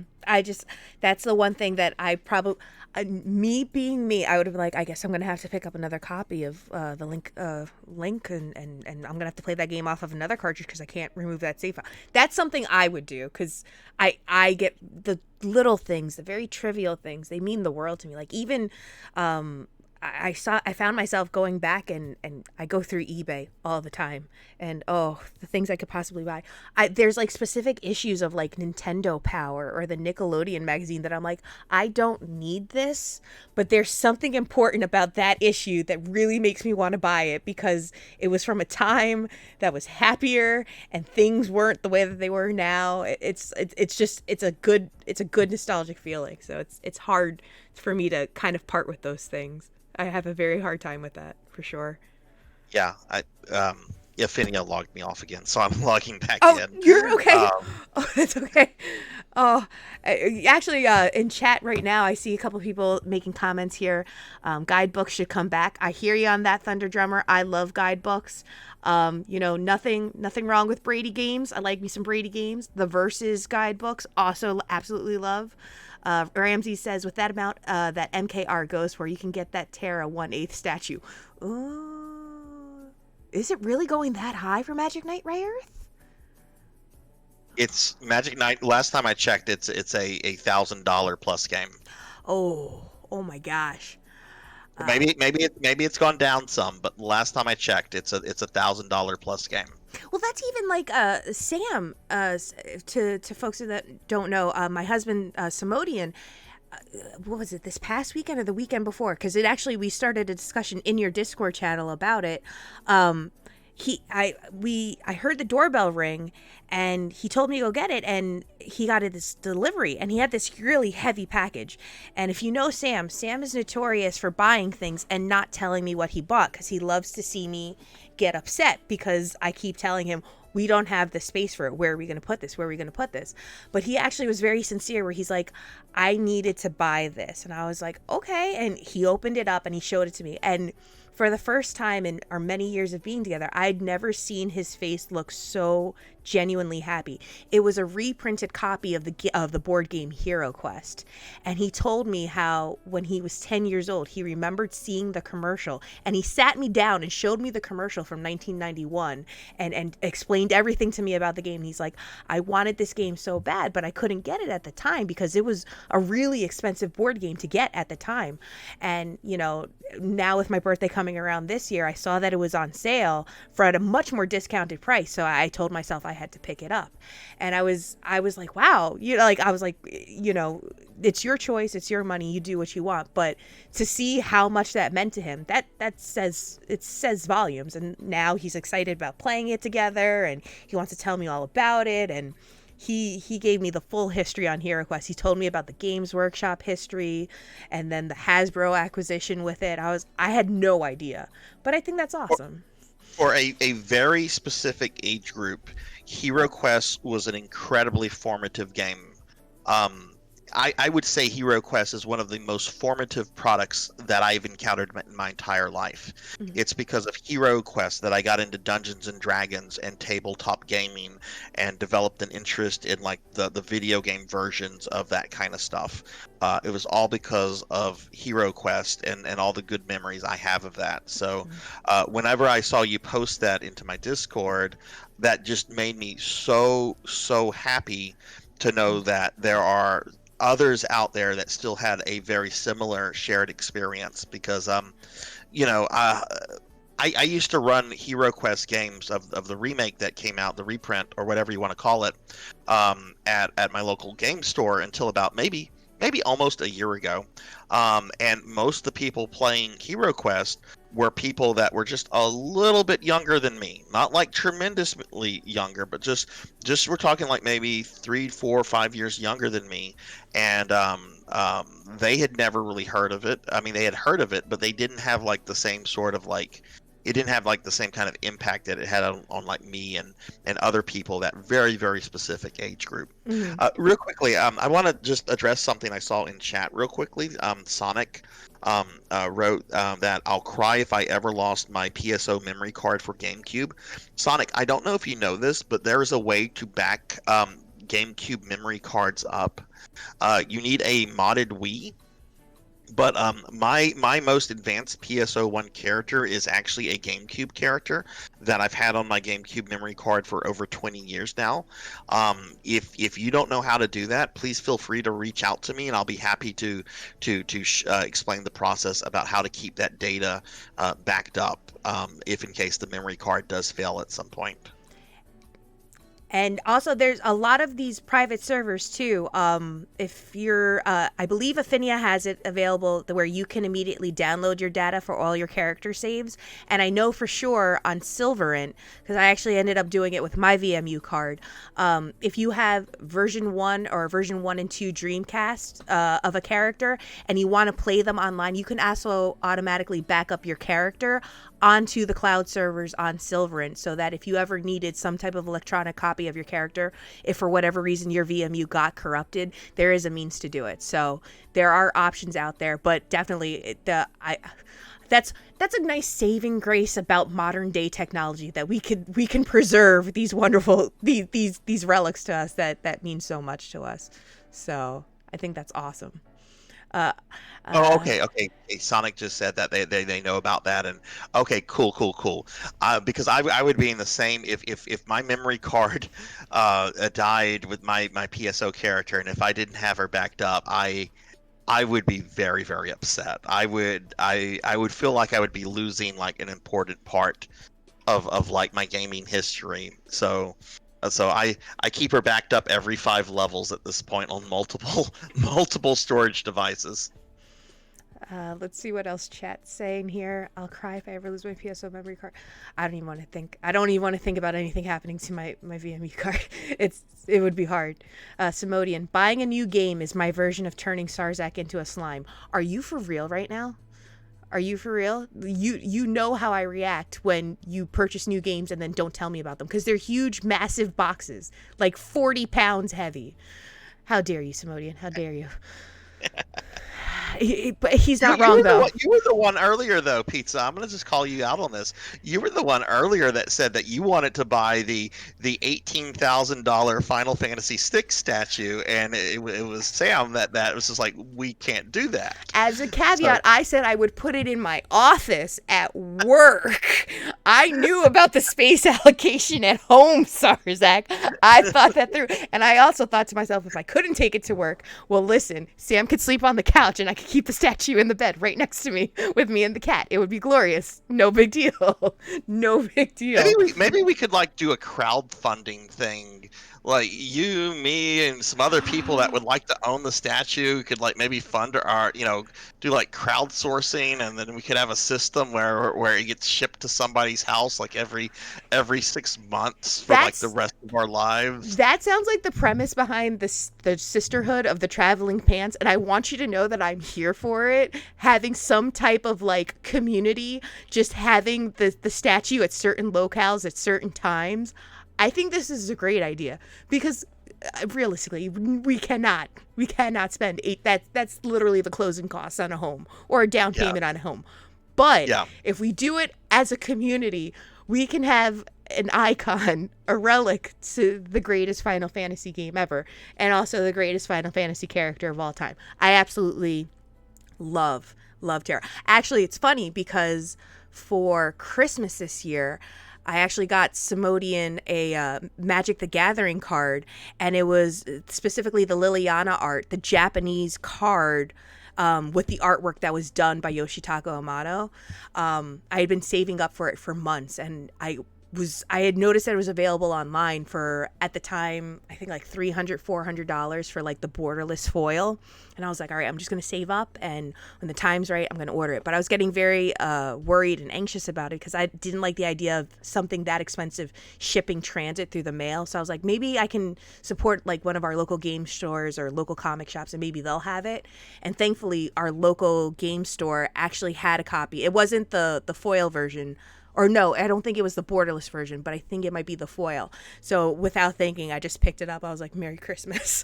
I didn't want to ship this in the mail, but I wanted you to have this for a very long time. And it's beautiful artwork. I love Amato's artwork, and it's absolutely beautiful. So what he did with the Terra statue is equally as gorgeous. So If you guys Oh yeah, haven't seen it's it, check it out. absolutely gorgeous. Other than what Square wants for that, I would have been very happy with just a smaller version of the statue that at a more affordable price. Like, give me something I can put on my desk that Hmm. and say, hey, this is, I don't know, 800, $900. Yeah, okay. I don't generally have 800 or $900 that I can just throw away willy nilly, but I would have found a way for that to like work because of how important Final Fantasy VI is to me. Um, Not just in like a gaming sense, but I played that game at a very tumultuous time in my life. Hmm. So the game spoke to me on like so many different levels, and I admit whenever I talk about it, there's a lot of like nostalgia there, and I'm okay with that because nostalgia is part of what makes us human. Yep. So it's fine to indulge in it here and there. Just you don't want to go overboard with nostalgia at the same like with anything. You don't want to go overboard with something. I mean, for myself, I think everybody has that one collective game that, even if it's a game that brings back memories or moments of nostalgia, it kind of molded you and your character and personality to who you are. And I think everybody has that one game, and everybody's always chat. You're free to share the game that you feel that created you. You mentioned Final Fantasy VI. I think mine was actually Shining in the Darkness. Do you remember that game for the Sega Genesis console? I know of the Shining games. I have never played a single one of them, and it's a franchise I really want to explore down the road because I've watched videos on them. I've heard people talk about them, and it sounds like an absolutely wonderful franchise to play and explore. But unfortunately, I've never played any of them myself. Oh, I see some other ones in chat here. I see Chrono Trigger in there. I see Destiny 2. Yes, I also play Destiny 2. I support that, Neon. Listen, if you love PSO, guess where Destiny 2 ripped half of its inspiration from? MGS1 from Ramses, Breath of Fire from Thunder Drummer. I know Simodian's answer is Xenogears. I think everybody has that game that just kind of resonates with them and speaks to them, and it's like immediately they kind of just stop what they're doing, like, oh my god, that's the best game of all time, and they got to stop and take a breather. They're like, stop, that game's too good. And people will be like, why is it too good? And then you start breaking down and doing a TED Talks with them. I love it. I think it's great. Yeah, yeah, and it's interesting too to also just get other people's perspectives on things. Melchior and I, for example, were discussing Chrono Trigger and Final Fantasy VI a few days ago in a private DM, and we have different viewpoints on the game, and it was just interesting to get another person's perspective and to Mm-hmm. listen to them and so forth. And another example is one of my favorite streamers to watch. I'm gonna plug this person because I love her content. I love just hanging out in her chat and everything. This is the streamer I want to grow up to be. But there's a retro VTuber out there, Dot Level. Dot has gone on record before saying that Final Fantasy VI is like one of her least favorite Final Fantasy games, and but never does she like crap on the game, right? It's always just like, it's not for me. It's a great game and blah blah blah blah blah, but it's just not for me. It's Mm-hmm. just, there's various things about it that I'm just not into. And whenever you listen to criticism like that, sometimes it's very easy to get like defensive because you're talking about my favorite thing, but at the same time, it's still interesting to get that perspective, and especially whenever the person is being like respectful about it too, because it's easier to dislike somebody whenever they're just like, "Oh, that fucking sucks. It's garbage and trash, and only dumb people would like it," right? Mm-hmm. That's one thing I've really enjoyed about like just coming out into like Twitch land, is just getting different perspectives from so many different people on different things. Ultimately, you love what you love, you like what you like, and you dislike what you dislike, and you know um, it's important to remember that while that something might be very very important to you, it's still kind of subjective, Yeah. right? It's still kind of subjective, right? So. Mm-hmm. I think if everyone, I wish everyone carried that same kind of open-mindedness about it, and that objectivity, because again, like you said, everybody has a game that really kind of speaks to them. So I'm in complete agreement. I'm gonna have to check out this dot level too. I'm very curious as to what they play. I'm curious as to their stance on it, because that has been the ongoing debate between me and my best friend of 28 years. She claims that Chrono Trigger is the best JRPG of all time, whereas I believe the Final Fantasy VI is the best JRPG of all time. And we both masterpieces. we They're both both absolute exactly, and masterpieces. it's the one thing that we'll always agree to disagree on, is that we came to a general consensus that we both love the game in their own respects, and we both think that they're amazing games in their own respects. It's just that we have tangible feelings, like emotional investment into each of our respective JRPGs for whatever reason, for reason XYZ. But that is like the one ongoing debate that we're like, we'll never see eye to eye on this. I'm just gonna respect you and love you and just let you love Chrono Trigger the way you let me love Final Fantasy VI. And I don't hate Chrono Trigger by any stretch of the imagination. I also love the game, but I just love Final Fantasy VI more. That's just, again, it drew emotion out of me. So oh no. Yeah. Hold on one second, guys. I knew I was gonna log out by accident. Now it's your turn. It's your turn to disconnect. Da da da da. It was bound to happen. I see some other folks talking about Final Fantasy IX, Warlock for Life. Okay, I play a hunter. Coradoon, hello. Live Forever, she said, mine is Roblox, Minecraft, Disney Infinity 2.0, and Skylanders.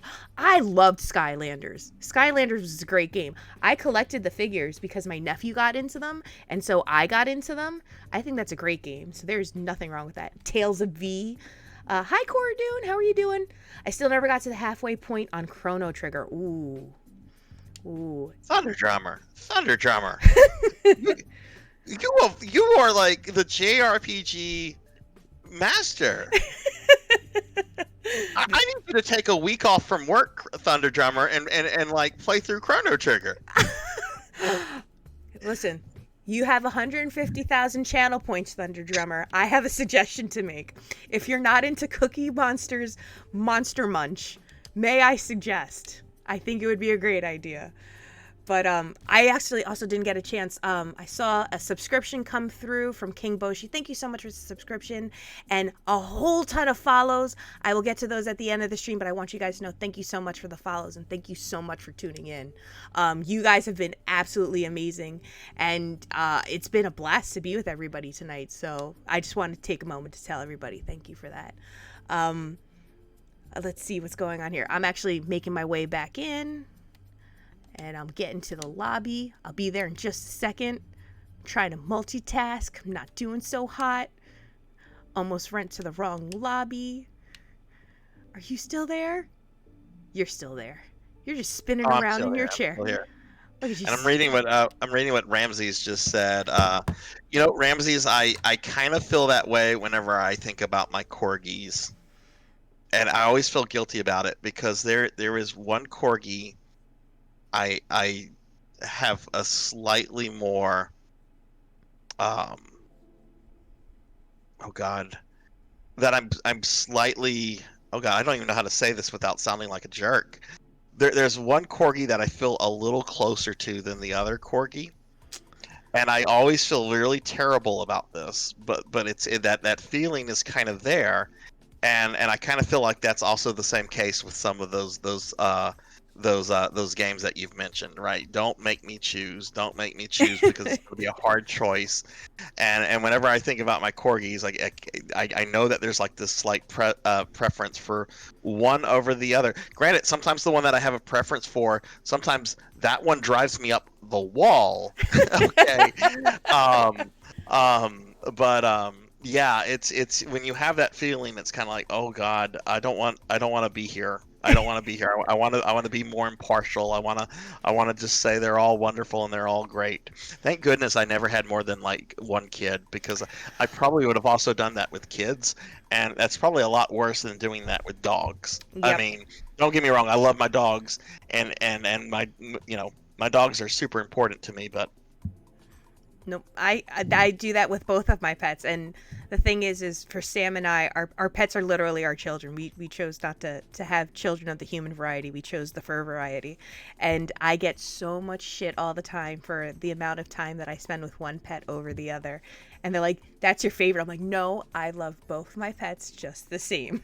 I love them exactly the same." He's like, "You lie so much." I'm like, "Absolutely not.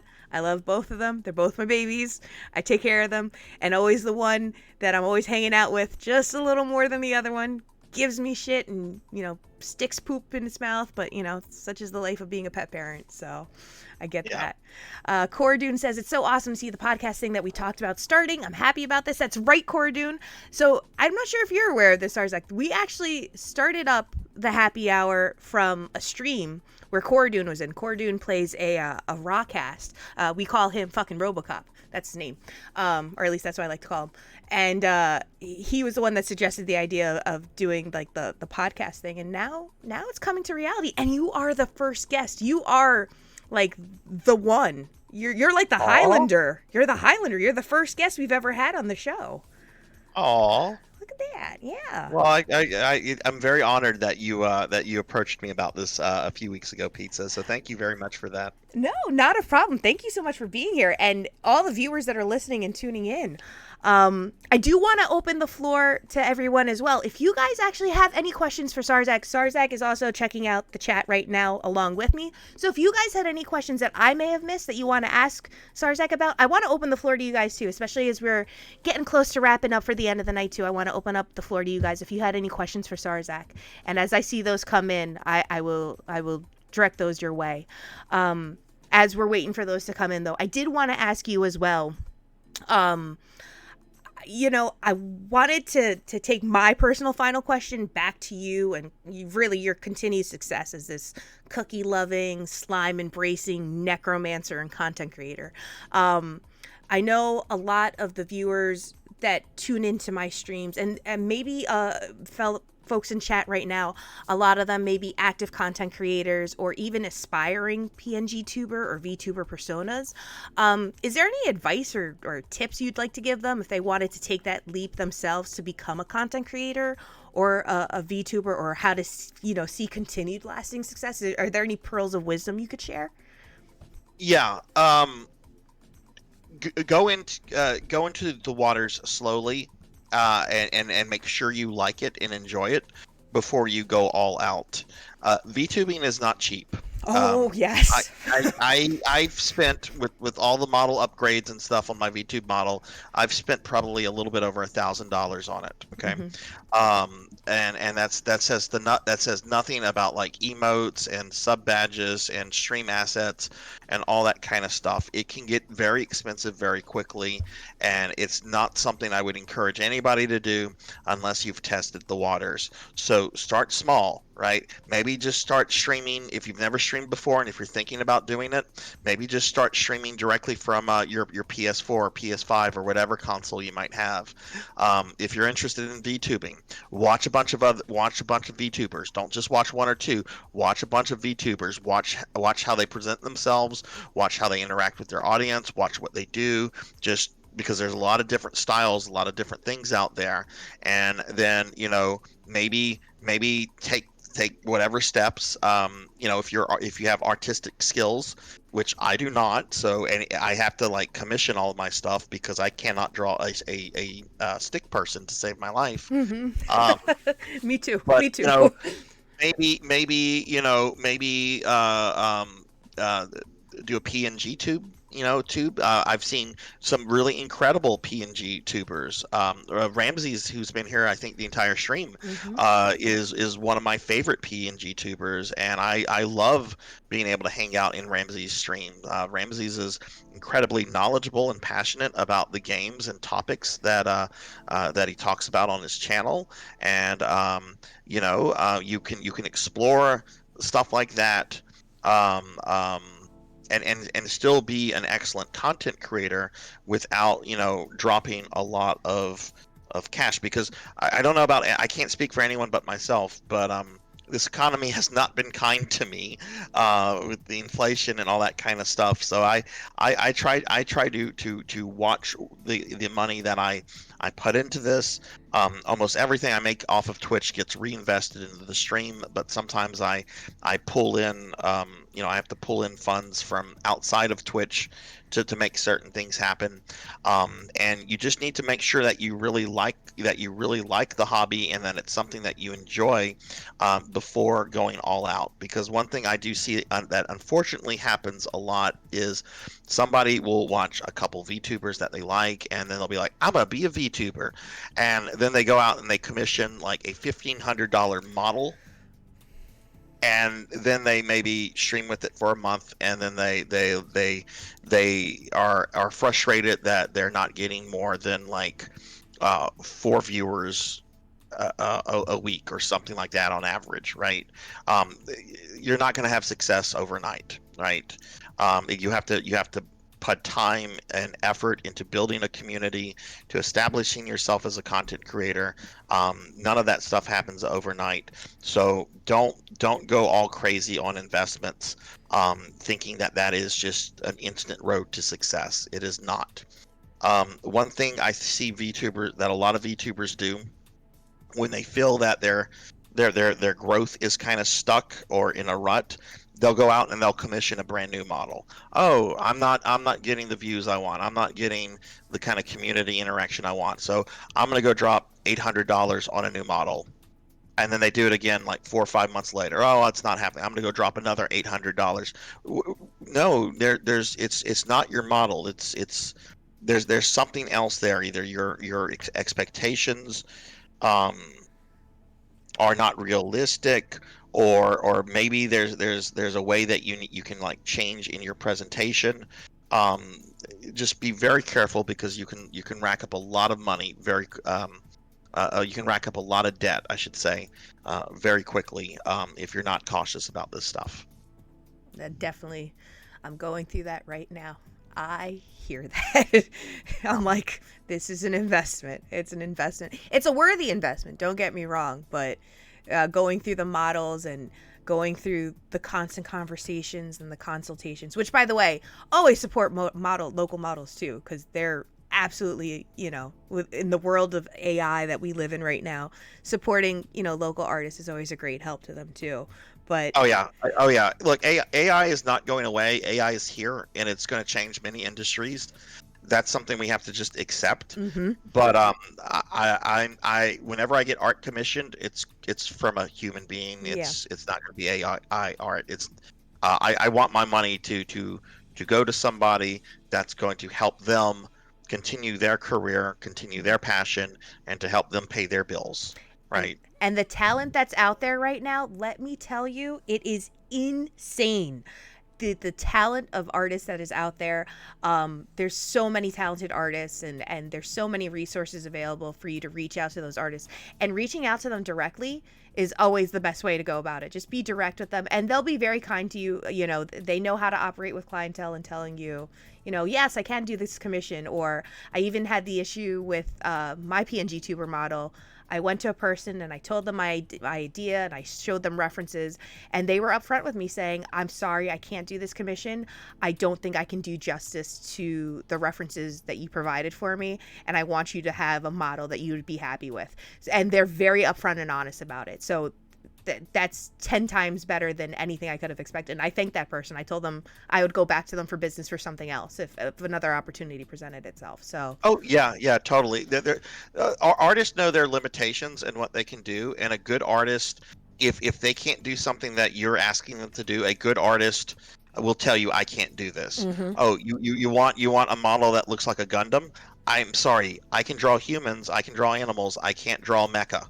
Yep. Okay, so I'm not. I appreciate the interest in this in that you have, but I would not be able to deliver a good product. And I've had people tell me that before. I've taken some art commissions before for various things. I've been told by people, I don't draw characters of this particular size or portions, so I don't think you'd be happy with it. And it's like, okay, that's fine. I'll keep looking, but thanks for responding. And even Cordoon also made a comment in chat as well. Ramsey's made a very great comment. Above all else, have fun with what you're doing Yes. first, which honestly, it speaks volumes. I don't think I would have the levels of energy that I do have if I didn't enjoy the game that I was playing. And that was actually Ramsey is 1,000% mhm. correct right there. Absolutely, you've got to have fun. If you're not having fun, nobody watching you is going to have fun. Yeah. And let me tell you, never discredit the judgment of a chat, because they can tell when somebody's into a game because they legitimately love the game and love the environment and love all aspects of it, and they can immediately sniff out when someone's just playing a game to play a game, and they will call you out on it. They will call you Yeah. out on it. Cora Dune also brought up a great comment too. If it's your first time streaming too, do not look at the numbers ever. It isn't about the numbers. It's about building a community. People also don't like being seen as just another number. Sometimes it can be discouraging and feel daunting, but once you get those few people and begin building your little community, it's the best feeling in the world. It's true. When it's homegrown Absolutely. and organic, and it just comes out of the woodwork, and it's really forged from just making memories. And I can't even begin to tell you, the community that I've built has entirely started from all of my fuck ups or dying in games. Like that is where my success as a content creator thus far has come from, is because I can't heal to save my life, and I've killed so many people, myself included, in video games, and people think it's the funniest thing in the world, and they just want to see me stick it out. So, find your angle and be genuine and authentic to who you are. So Absolutely. it's the There's best. some excellent wisdom in chat. Yeah. Excellent wisdom. I see you content creators in chat. I see you guys in there. I know Yeah. who you are. I think I follow a good portion of you.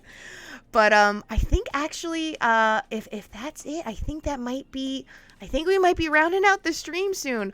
But before all that, I do want to take a second to first and foremost, Sarzac, it has been a great and esteemed honor and pleasure to have you here. Thank you so much for the time and for the opportunity to Oh, be able to just sit down and chat. I hope excuse me. I hope you had, oh man, I coughed right when I was being sentimental. I hope you had, a time just relaxing, and you really opened up to everyone here to let us know more about you.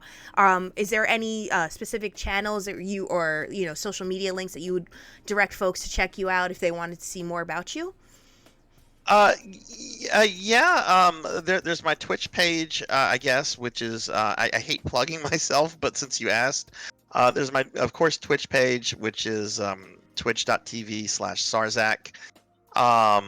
And from there you can find links to my social medias and Discords and all that kind of stuff if you want to look at that. Which I did not come on here to get like new followers or anything like this. I came here because I enjoy conversing with you, Pizza, so much. You've been such a cool person to know over the last several months, and honestly, it does not feel like we've been talking for almost 2 hours. It feels like Right? we've been talking for maybe 15 minutes. I So this know. has been a lot of fun, and I really appreciate you inviting me on. And like I said a bit ago, this is quite an honor for me to be the first person that you invited on for this. So Well, I'm very thankful for that. So thank you. I was very excited about it because, one, you and I have very similar personalities, and I feel in very many respects we're kindred spirits along the gaming pipeline. Like there's things that, there's things that we connect with, whether it be Castlevania or PSO or other games. But I love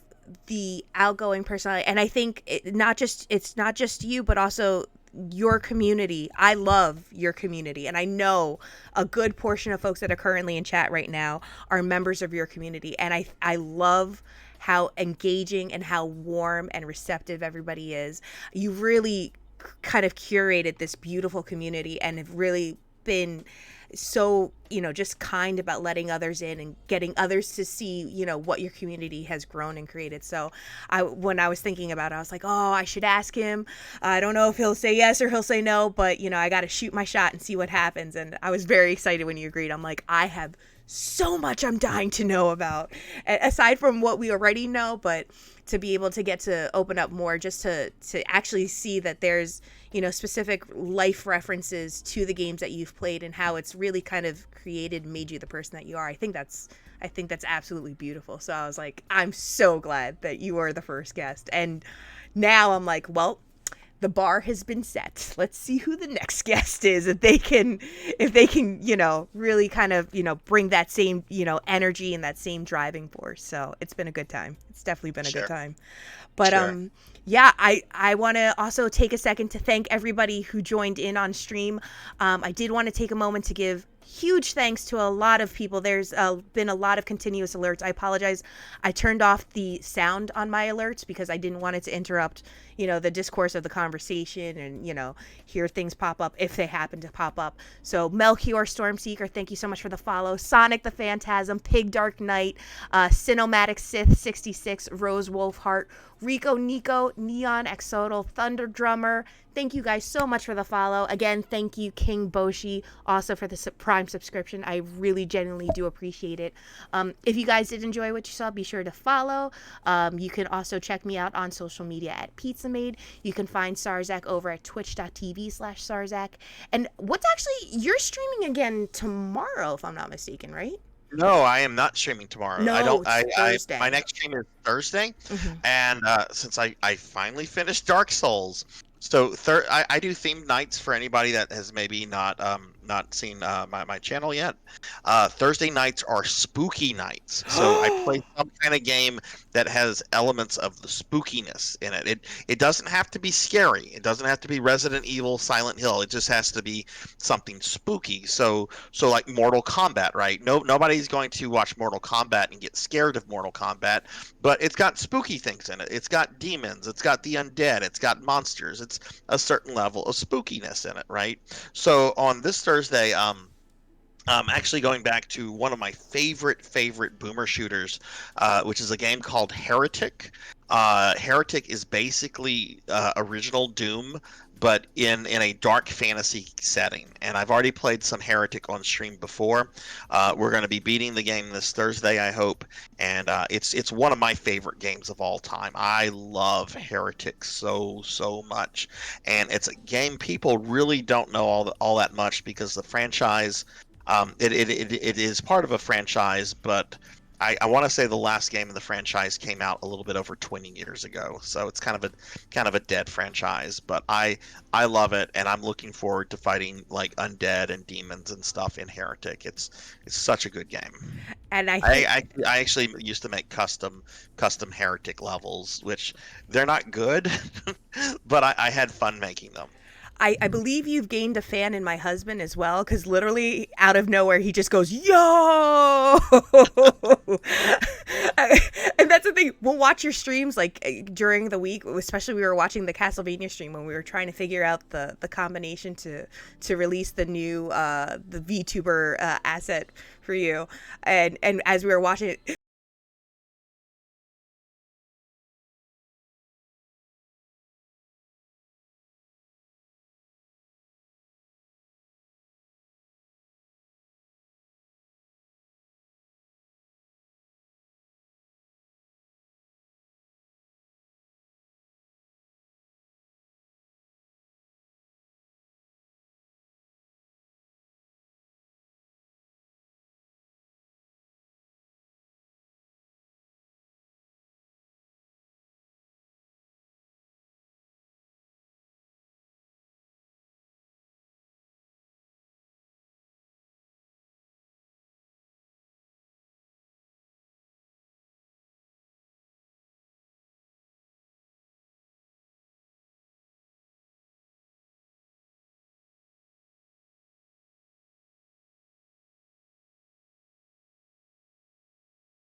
supposed to be quite terrifying and quite difficult.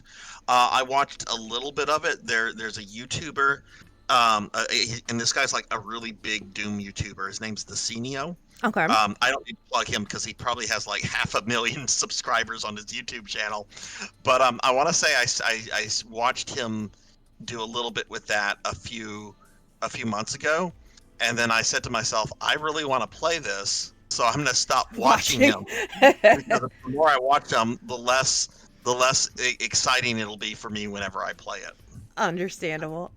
So yes, it's D is on Sega Saturn and PS1, and D2 is on the Dreamcast. I didn't know there's even a D2. I didn't know that either. There we go. That's cool. All right. Well, I think that's going to wrap it up for us here tonight. Again, everybody, thank you so much for tuning in. This has been the head maid in charge here, Pizza Maid. It's been a pleasure to serve you all. I will be back in action on Friday where we'll be diving back in. There's a Valentine's Day event going on in Ephinea, and I've been wanting to play, and time has not been kind to me. So this Friday, I'm logging on, and I'll be working on the Valentine's Day event. Jacob, if you're somewhere still in chat, I would love to play with you and have you join in party. And if anybody else wants to join, you're always welcome to. But aside from that, guys, this has been the head maid in charge here, Pizza Maid. It's been a pleasure to serve you. And please never, ever forget that this little cast loves you. You guys have a wonderful Tuesday night, and I'll see you guys soon. Good night, everybody. Happy Valentine's Day, too, everybody. I forgot about that.